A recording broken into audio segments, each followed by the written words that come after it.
咱就来看这个姓齐的主嫌，过去是强盗集团的带头，入家服刑，伫个狱中是读空中大学，摕到第1名哦。想袂到假释了后变了更加粗残。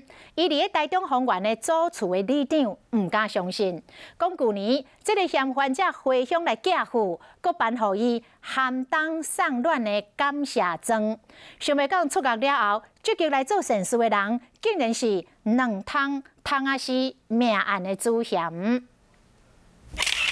穿蓝色的衫、塞红婴仔车，就是犯台中苗栗2件汤仔命案姓齐的主嫌。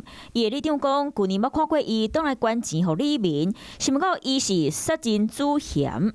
那时候他们有捐了几万块哈，有新闻报道的话，我们也是吓到啊。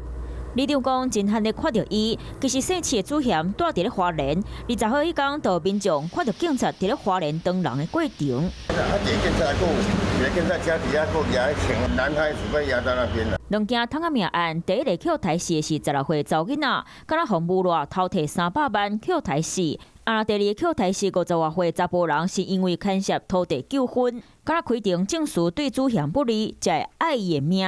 我老婆是以为是毒品，我老婆比较害怕，所以我没有跟她讲。来到主嫌因兜，也就是查囡仔互骗掉的地点。厝边头尾听到汤仔命案，拢惊到要死。住伫咧附近主嫌的阿伯，嘛无愿意加讲。听讲主嫌12年前真侪摆共抢劫，互判刑关起来，佮捌伫咧监狱内底读空中大学考第1名。想袂到放出来了后，变更较歹，互民众拢感觉最夭寿的。